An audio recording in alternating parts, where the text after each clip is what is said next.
and thanks for joining us from all over the country and the world today for our fourth Opportunity Palestine webinar about Spring Educational Day.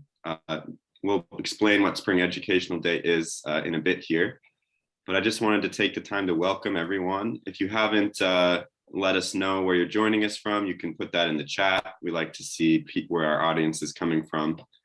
And yeah, feel free to interact in the chat as the webinar is going. We're gonna give you some quick viewing instructions. So we suggest that you click side-by-side mode for this webinar. You can do that by clicking view options on the top of your screen and click side-by-side mode. There should be an option that says side-by-side mode gallery, and that'll let you see other people at the same time as you can see the presentation. Okay, so for those of you who are new to our webinars, we are Opportunity Palestine.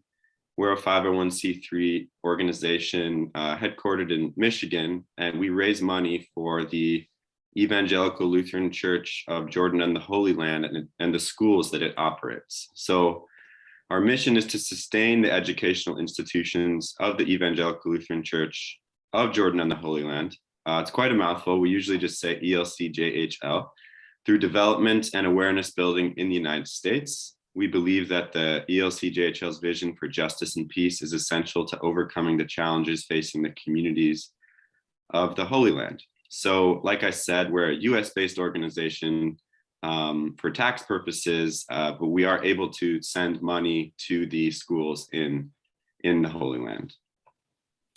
Okay. So what about these schools that we raise money for, that we're also passionate for? There are 3 K through 12 schools that we raise money for.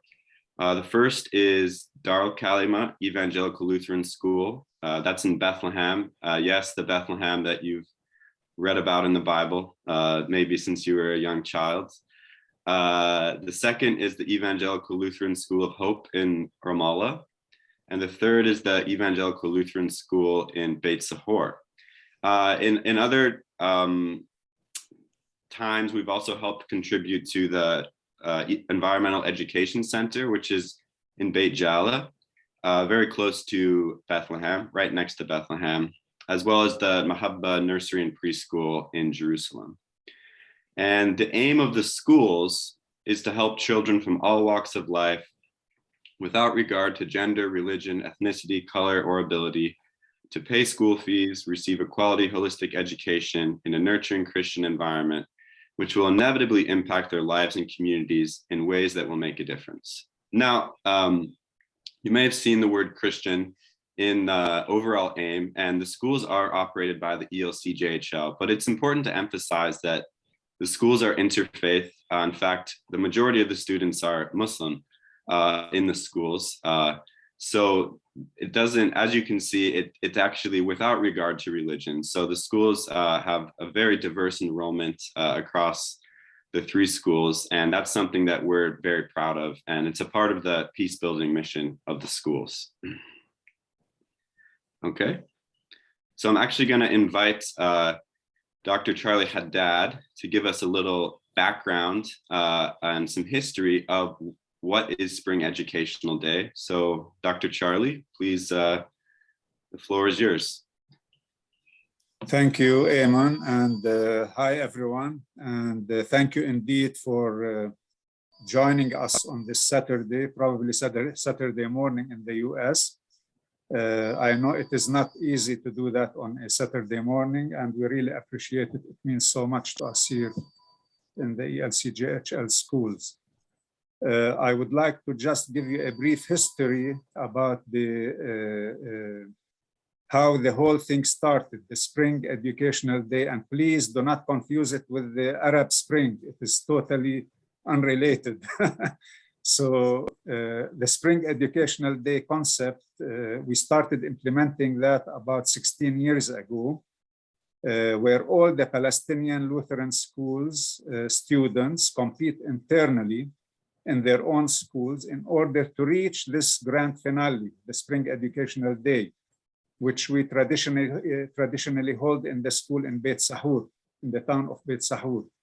And I would like to add something that Ayman did not mention, that yes, we have all the schools that he mentioned, but also Talita Kumi School, which is a Lutheran school, which is sponsored by the Germans, Berlin Mission Work in Berlin, Germany, which is also affiliated with the other Palestinian Lutheran schools, also participated or participates in the Spring Educational Day, as well as many other joint events. So we have actually 4 schools, Lutheran schools, participating, and not only the 3 that Ayman mentioned. This program, which started 16 years ago, involving different competitions in the English language at that time, was restricted to the students of grades 8, 9, 10, and 11. That was 16 years ago.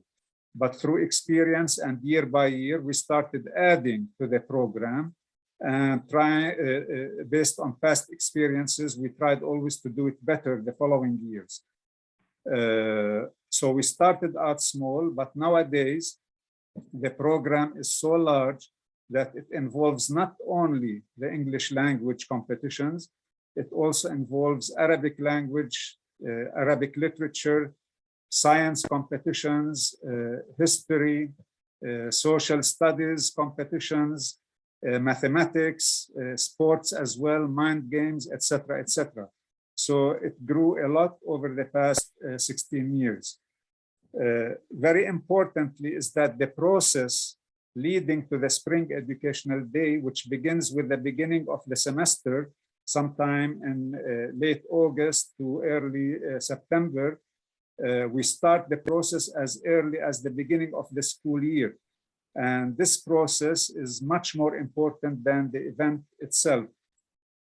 The idea behind the process is that we try to achieve the following. First of all, to facilitate our holistic educational approach in the sense that we don't want only to concentrate on the academic performance of our students, but also on developing other skills, many other important skills, including social skills.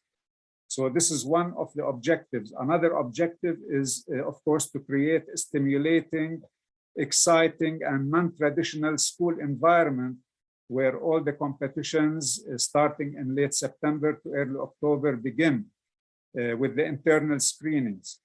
And another aspect or important objective is, which is really very important, is to encourage both the teachers and the students to do non-traditional teaching and learning in very exciting and fun ways. So these are 3 main objectives that we try to achieve through the process leading to the Spring Educational Day. And one important aspect of the whole process is that none of the students is left out. Like I said, 16 years ago, we started only doing this for grades 8 to 11. But nowadays, it includes grades 4 to 11. And all the students in every participating class have the chance through the internal screenings to reach the grand finale, the Spring Educational Day. Now, despite COVID, we were able to conduct a very, very successful Spring Educational event this year, 2022, despite all the challenges, including COVID. It was really a great success. And at this point, I would like to thank all those who prepared for the Spring Educational Day, Eva from my office, the principals, the teachers, the students themselves, the support staff, everyone was involved in this very important process leading to the grand finale, which this year we conducted, I think, on the 28th of March. So thank you, everyone, and thank you all again for joining us on this day, for this webinar. Thank you. Thank you, Dr. Charlie. I'm now going to invite Eva Hazar to speak a little bit about the preparations for the day, and then we'll have our students come on. Welcome, Eva. Hello, hello. Good afternoon from Jerusalem. This is Eva Azar, the Deputy Director of Education at the Evangelical Lutheran Church in Jordan and the Holy Land Schools. It's an honor for me to be a part of today's webinar. After 2 years of COVID-19 restrictions, preparing for the Spring Educational Day was an exciting and unique experience. Principals, teachers, students, and us in the education office have been preparing since the beginning of the year. Many hours of meetings, practicing internal screenings, experiments, and writing have been invented for our special day. It's the day when our 4 ELCJHL schools meet to celebrate the long hours of hard work. It was a sunny day with a blue sky after several rainy weeks. March 28, 2022 at 11 a.m. Everyone came with a smile and ready to meet friends to compete. Juries from different schools and ministries welcomed everyone with encouraging smiles, and the 140 competing students were heading to their designated classrooms and halls. The 4th graders competed in math, science, and national studies. 5th, 6th, and 7th graders competed in Arabic, specifically in comprehension and grammar. 8th graders competed in spelling bee. 9th and 10th graders competed in English mini talks. The scientific stream of 11th graders competed in scientific experiment. Art stream of the 11th graders competed in the history and geography of Palestine. After the competitions were over, everyone enjoyed a delicious meal that the education office had purchased to that day. The most exciting moments arrived when results were announced and generous gifts were given to the winners. The slideshow that you are watching now can give you an idea of the happy moments we all enjoyed together. Thank you for your time and for listening.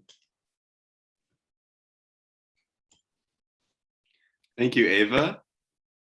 You're And welcome. now we're going to invite our students on. So as our students are speaking and answering some of my questions, if you have a question that pops up from the audience, please feel free to ask it in the chat. And then when all the students are done speaking, we'll come back and give the audience members a chance to ask the students questions about their experience.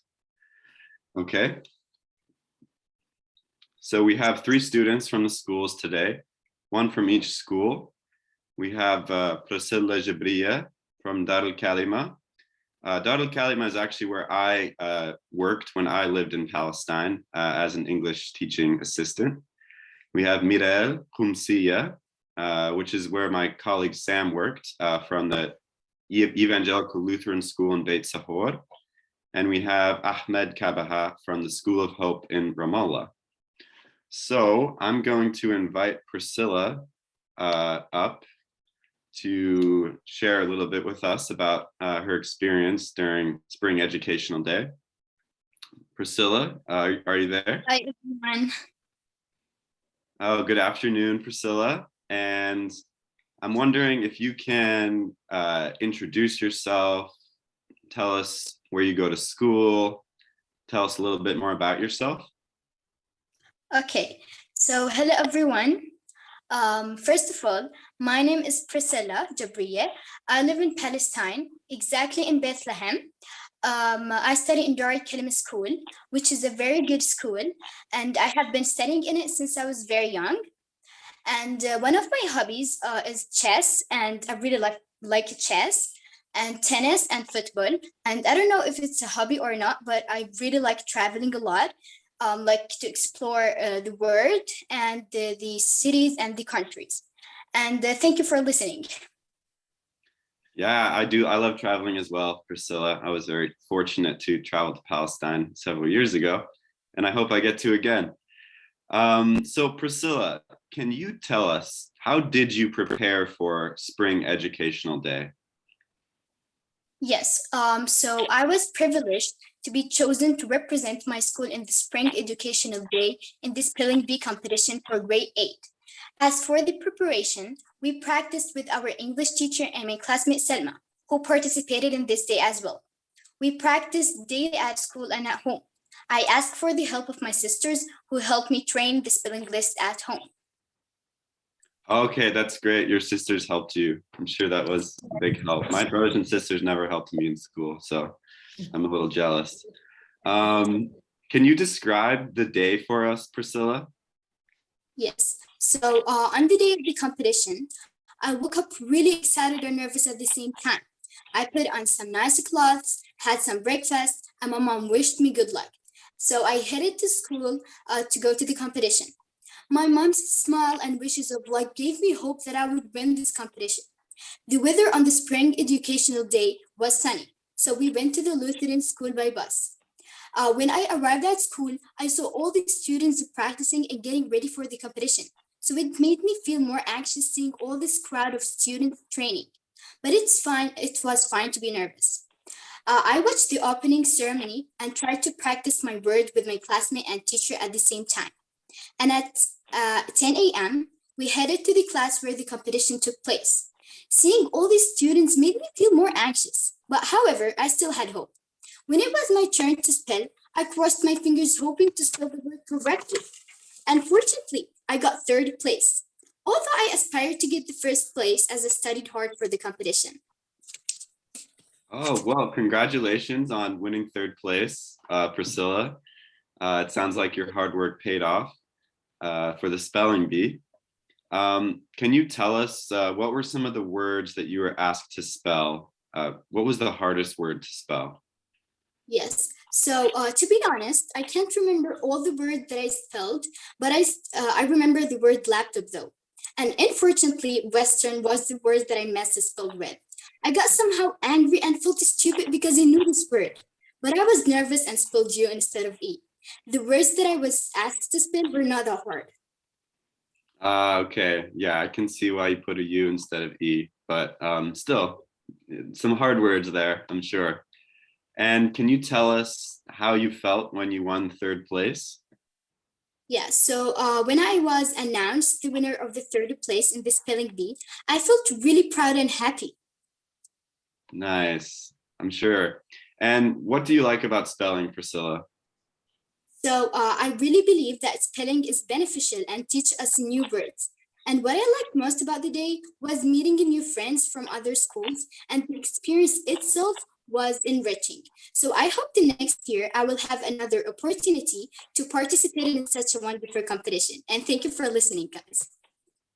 Okay, thank you, Priscilla. Yeah, I remember when I volunteered for this day, how much of a community event it was, and students from all the schools got to see their friends from the other schools and compete against them, of course, in a friendly spirit. And the weather this time of year is typically pretty nice in Palestine, so it was a very sunny day when I was volunteering as well, helping to judge some of the performances. So I'm gonna invite our next student on, Ahmed. Are you there? Yeah, I'm here. Great. So Ahmed, can you introduce yourself and tell us where you go to school, and tell us a little bit more about yourself, your hobbies, any other interesting facts about yourself? Hi, everyone. Hi, everyone. My name is Ahmed Kabaha, and I live in Ramallah. And I go to the Hope School in Ramallah. And I really like football, or as known in America as soccer. And I went to what's called the police camp where you train for a week like a soldier in the army. And I've trained taekwondo for 3 years. And yeah, thank you. Oh, Taekwondo. Great. I'd love to Yeah, try Taekwondo someday. Okay, so Ahmed, can you tell us, how did you and your team decide to do your project? Yeah, so we thought of how we could help to produce electricity through renewable energy. We were also thinking of a way to benefit from running water that is being pumped to the Palestinian cities. This idea led us to think, what about putting turbines in the pipes so that electricity could be produced with no cost, as it is considered clean energy. Ah, great. So yeah, we've got a picture of Ahmed and his team's project up here, and he's going to help explain that here in a little bit. But before he explains that, I wanted to ask you, Ahmed, how did you prepare for Spring Educational Day? Yeah, so it was a long process, started 2 months ago. We started thinking of an idea. Then we asked our physics teacher of a way to model the project till we came up with the model, as you can see here. Great. So what was your favorite part about Spring Educational Day? It was obviously meeting new people with the different backgrounds and sharing our idea to new people to understand how we can benefit as a community from this from pump from yeah from the water being pumped to the cities. Great, great. So Ahmed, can you describe the science behind your project? What do the different parts of the device in the picture here do? So as you can see, the water passes through the water wheel, as you can see here, which causes the wheel to rotate. This rotate through the axle of the wheel is connected to a dynamo that converts the kinetic energy into electricity that can be used in several areas, such as lighting a house or a city, and giving houses enough electricity to work for at least weeks. And what's called? This occurs when the magnetic flux in the coil changes due to a momentary change in the angle of rotation, when an inductive force is generated by Faraday's law. Okay, great. Thank you. I confess that I am, Ahmed is much smarter than me in physics. So you can see the quality of the schools. An 11th graders created a quite complex science experiment here. So Ahmed, you're a scientist. I see that you and your team participated in the science fair. And something about the ELCJHL schools is once students reach, I believe it's 11th grade, is that correct? They have the choice between either the science stream or the arts, and is it arts and humanities stream? Yeah, Yes. it's art Yeah. and science. Scientific Science and and art stream. Okay, so there's the science stream or there's the art stream. And so Ahmed, I wanted to ask you as an 11th grader, why did you choose to be in the science stream? I chose the science stream to hopefully become a doctor in the future and to maybe help people in need. And eventually work with my uncle, if possible. Okay. Can you tell me a little bit more about your uncle? So he's right now 35 years old. He have a kid, and it's called Kenan. He's a boy, and he's still studying in the university with my cousin. And I eventually want to become like them and work with them. Okay. So he teaches in the university? No, he still studies. Oh, he studies. What does he study? If I'm not mistaken, I think it's what's called the anatomy of the human body, I guess. Yeah, anatomy. Okay, great. Well, shukran, Ahmed. And thank you. And we are going to invite our next speaker up. So Mirel, are you there? I'm here. Hello. Hi, good afternoon, Mirel. How are you doing? I'm good. So Mirel, I'm wondering, can you introduce yourself a little bit, tell us where you go to school, and tell us a little bit more about maybe your hobbies, and also what event did you participate in Spring Educational Day? Okay, so my name is Mirel Kumsiya. I'm from the Evangelical Lutheran School in Bet Sahur, and I'm also from Bet Sahur. And I'm going to talk about my hobbies. I really love cooking, and I'm really good at it. And maybe, I don't know if it's an hobby, but I like traveling a lot. And I had made an exchange to Denmark. I have went there, and it was really great. And I love meeting new culture, new people, and all of these things. And I have participated in the mini talk. I'm in the 10th grade, and I had won the first place. Okay, great. And in a few minutes, Mira is going to explain to us what a mini talk is. But before she does that, I want you to, can you describe what was Spring Educational Day like for you, Mira? Personally, we have got used to the Spring Educational Day since we were in the 4th grade. The Evangelical Lutheran schools hold a special educational day every year. Due to the coronavirus pandemic, we couldn't do this day for the last 2 years.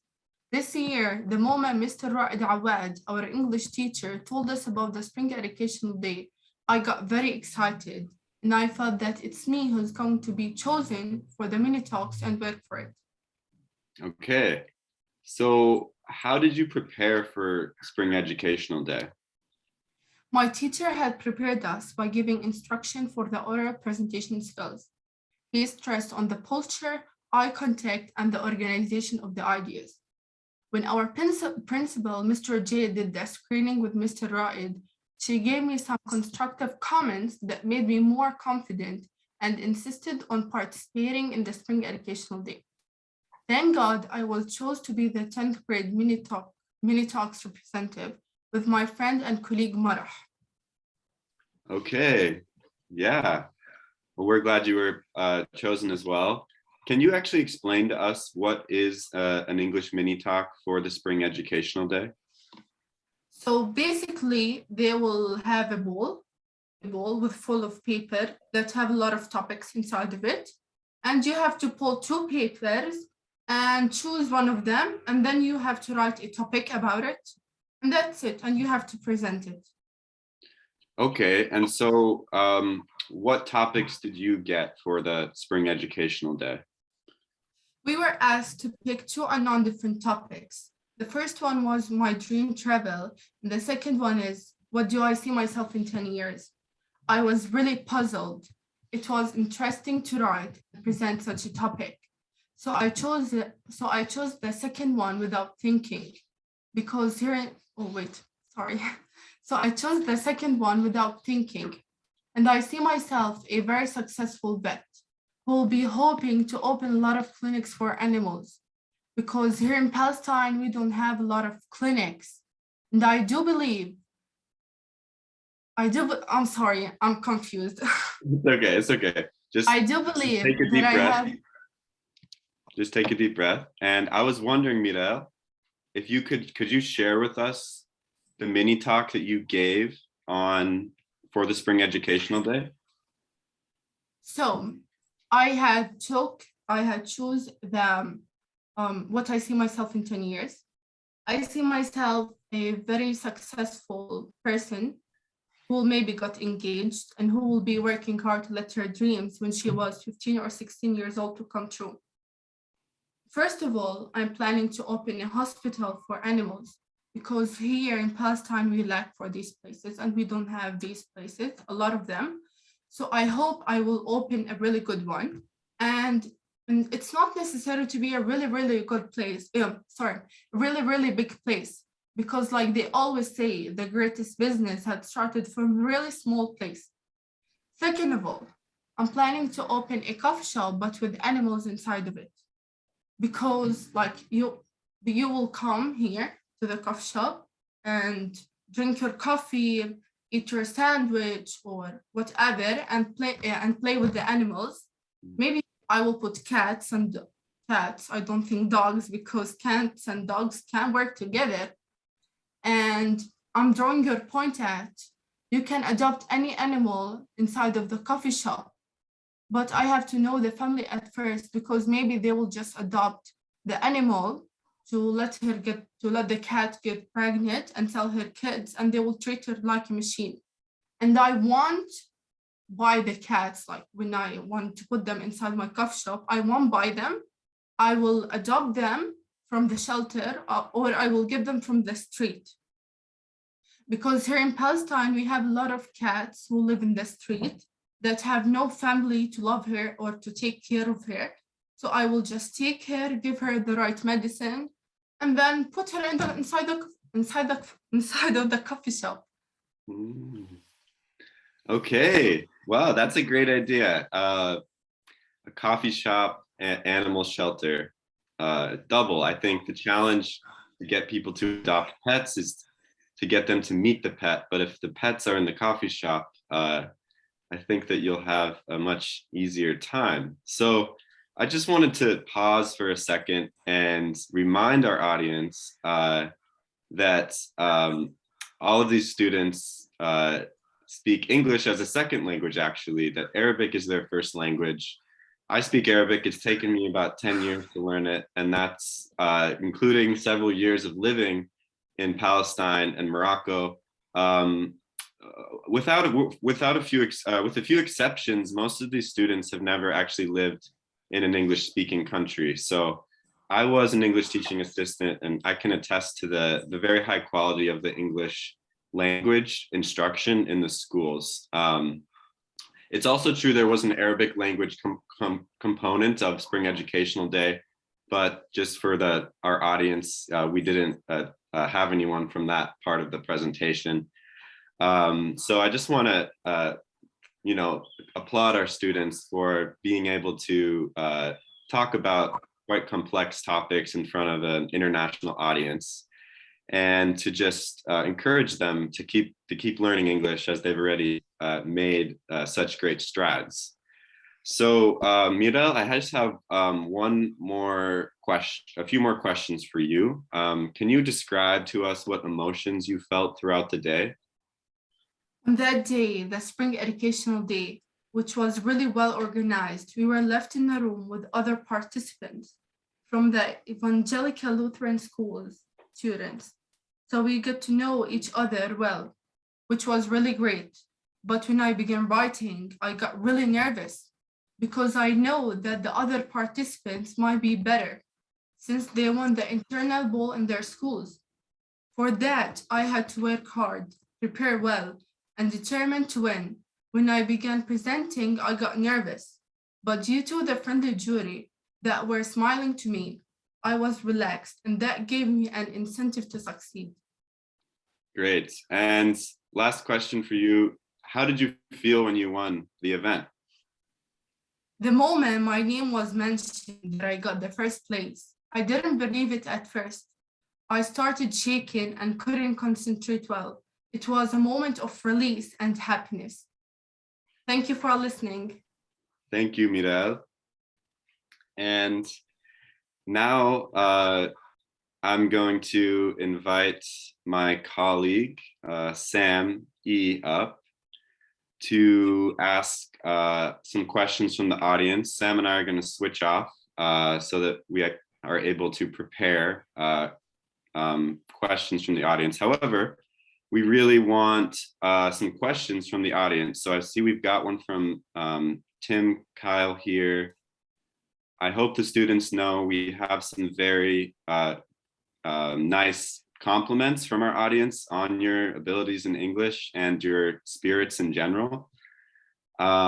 So please, let's get some more questions in the chat. And while we were speaking about Spring Educational Day here, you can also ask the students other questions about their lives, about what it's like to live in Palestine, about, their favorite type of food. It doesn't have to be specifically related to the topic of the webinar.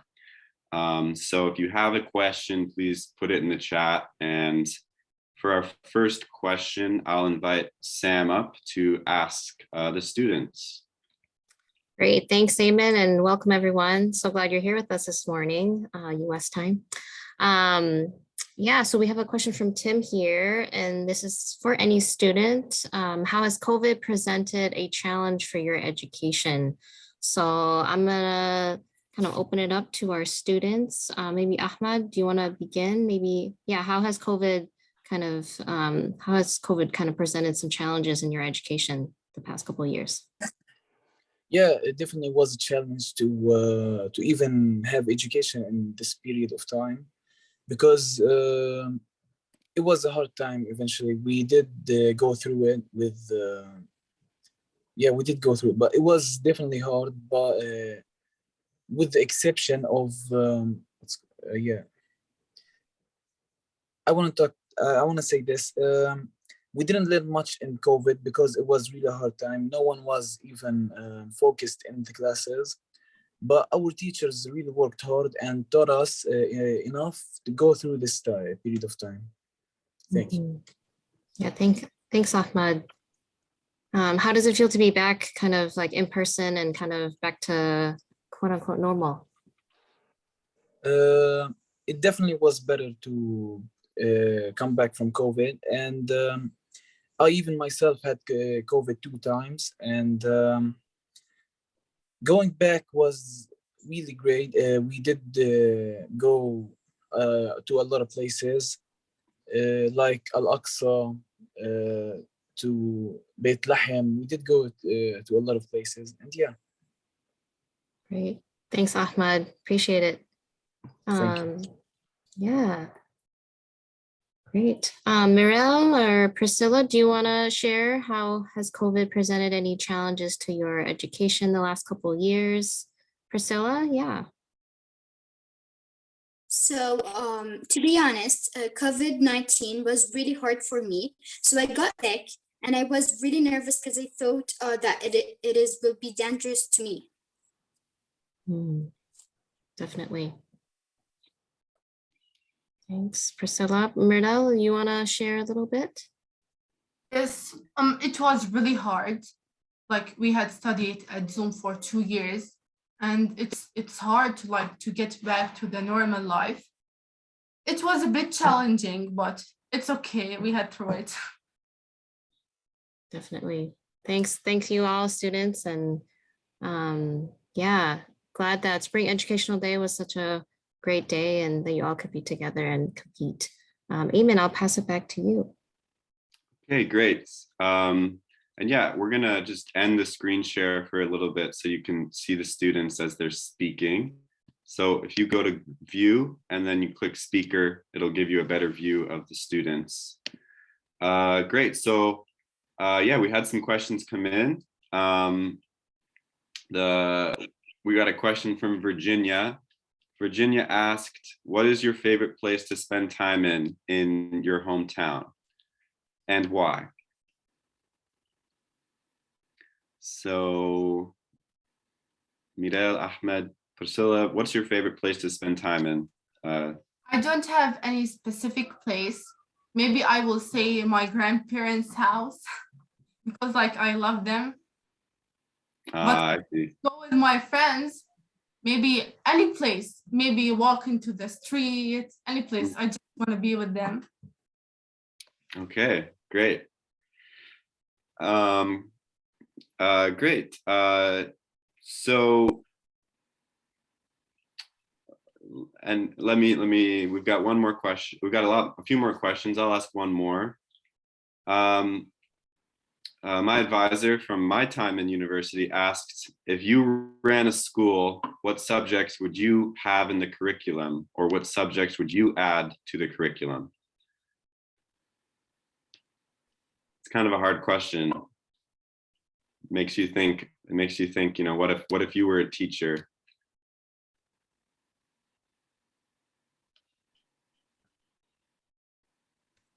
Any ideas? Yeah. I would like to answer the question. I would definitely like to add philosophy, as we don't have it in Palestine yet. And I think I would like to add new ideas, like maybe have upgrading the teaching system as it's still old, very old. And yeah. Okay. Philosophy. I think if we put a subject called know more about the other generation, because like we have to know about these people who's living in the world, around the world. Like we live in one place that like the world is really big. We have to know more about it. Okay, thank you, Mirel.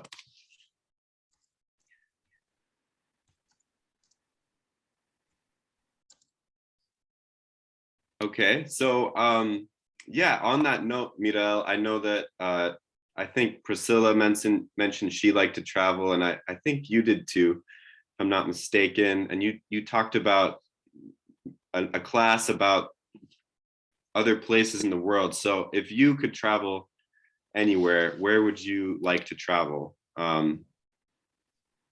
Maybe I had went to Denmark. I had went to boarding school. It was a really, really good place, and I really love the student there. And they are also coming to Palestine. So maybe I will go to Denmark, but I also love go to Dubai or like any place. So, and like it's a place no one knows about it. I just want to know Bahamas, these places. Okay, and Priscilla, how about you? I know you said you love to travel. Yes, so I would travel to Hawaii or America, because those two cities or countries I really don't know. You can relive in it, you know. It's so calm, and I really want to travel those two countries or cities. Yeah, so are there any difficulties in traveling from Palestine to other parts of the world?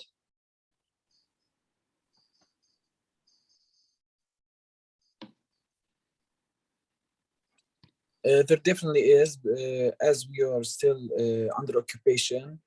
And I think I tried one time traveling with my parents, but it didn't work because we had what's it's called in Arabic black نقطة سوداء, or the black dot. If you have it, you're not allowed to travel anywhere. And yeah, I think there is pretty much a lot of the difficulties there in this area. Yeah. Ahmad means to say blacklisted by the Israeli authorities, occupation authorities, blacklisted. Exactly. Yeah. So I know from my experience there as well, not just leaving Palestine actually, but even traveling within Palestine can be very difficult due to the checkpoints and the wall.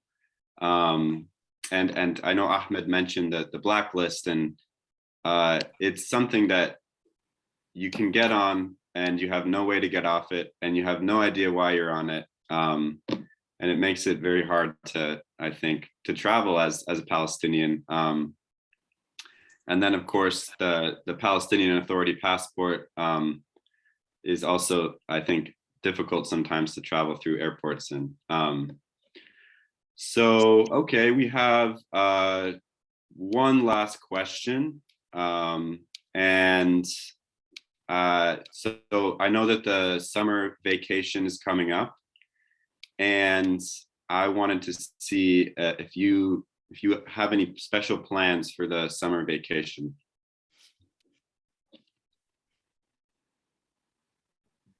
For me, I don't have any, because a lot of my cousins and my uncles and aunts who live in the United States, they are coming here in Palestine. So I don't think like we are going to go anywhere, because like all of my close people, like they are coming here. So I don't think so. Okay. And Priscilla or Ahmed, any plans for the summer? for me also, I have many plans with my family. Like we are going to go swimming, and we're going to a lot of places, like calm places, and like we don't want to hear anything about subjects in school because we're enough about it. I understand that. Look, luckily, I don't think any of your teachers are on this webinar. So, okay, great. So unless there's any more questions from the audience, we're gonna move on to our conclusion portion of the webinar. So last call for questions. Okay. Great. So yeah, so as I mentioned, of course, welcome to Opportunity Palestine. If you're new, if you're coming back for our webinars, we really appreciate your presence. The reason we're here today is to tell the story of these schools and the students and the staff, faculty, and the administration that have really fought over decades to make these schools what they are. And a part of our mission here in Opportunity Palestine is to support these schools. So this is the part of the webinar where I invite you to contribute to Opportunity Palestine if you're able to contribute. However, we realize that people contribute in different ways, sometimes financially, sometimes by spreading the word. So I invite you to visit our website, which I just put in the chat box. Sam, can you verify if that link was the correct one?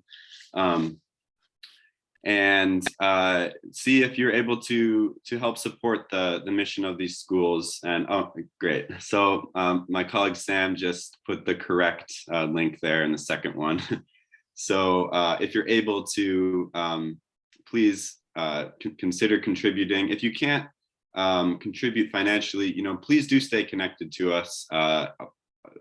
Just as equally important part of our mission is to share the stories of these schools and the students in them, and we can get you on our email list, and we can help you even set up an event in your church or your organization if you would like to help raise money for Opportunity Palestine. So I'm going to tell you a little bit about an opportunity we have coming up next year for people who are interested in seeing the work of these schools and also understanding the Holy Land past and present. I think, Adrian, do you want to speak very quickly about the schools, because we do have a few, or about the trip, because we do have a few minutes. Sure, I'd love to. So hello, and it is great to see the students. Some of the students I recognize, some I don't, but I look forward to getting to meet, having the opportunity to meet you and some of the staff I haven't met yet and faculty. Because in February 2023, Opportunity Palestine is hosting a trip of donors to come on a Holy Land trip. This trip, though, is very unique. It's not your typical Holy Land trip that you see the tourist on when you're walking around in your communities in Bethlehem, or this will not be that type of trip. We are emphasizing the ELCJHL educational ministries. So we are hoping that people that sign up for this trip understand that they support the education ministries and the ELCJHL, or they want to become supporters and donors of the education ministries. So this trip will focus on you, the students. They will come to visit you in your schools and your settings. They will talk with Dr. Charlie about the overview and the vision of the schools. They will talk to faculty, have an opportunity. And those who are interested in supporting the schools will have an opportunity. Well, let me reverse and say those who already contribute to the schools will have an opportunity to see what it is that their contribution is doing, what you're learning, what projects you have, how it's helping you in the equipment, the laptops that you receive, the furniture that you sit on. These are some of the things that our donors have contributed to. And so for them to see this in person and speak with you in person, this is wonderful on Zoom, but it's nothing like to be face to face with a person and develop a relationship with a real person that helps them to really understand the breadth and the depth of their support for the schools and for your education.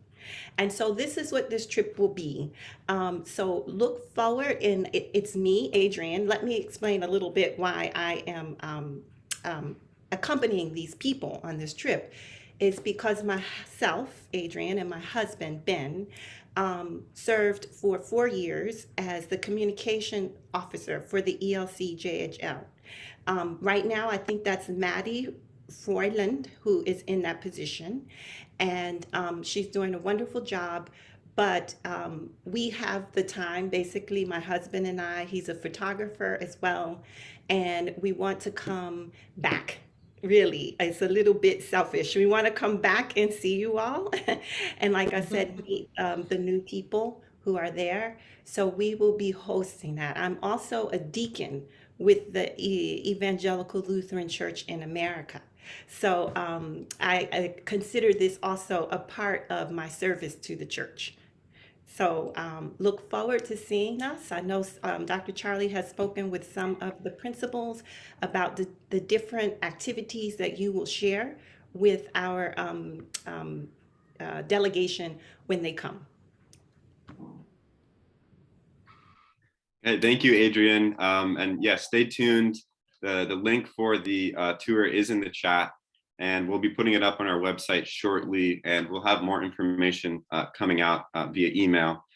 Maybe even organize an informational webinar for the trip in the future. So I need to just take the time to thank everyone that made this webinar possible. First and foremost to our speakers, Priscilla, Mirel, Ahmed, Ava, Dr. Charlie, and Adrienne. Impromptu. I didn't tell Adrienne we were going to ask her to speak, so I appreciate her jumping on there.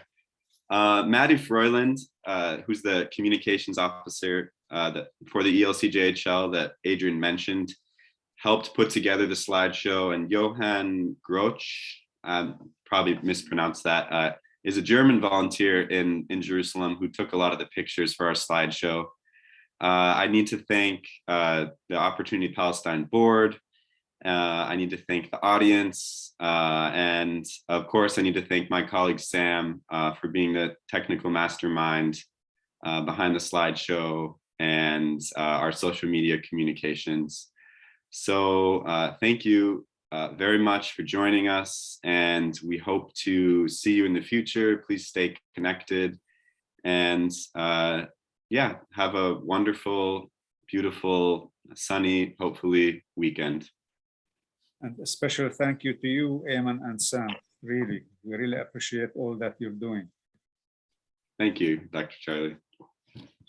So we'll hang out here for a few minutes if people want to say hi to someone else on the chat, but yeah, feel free to leave, and yeah. All right.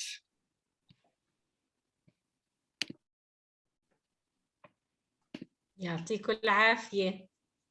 الله يعافيك.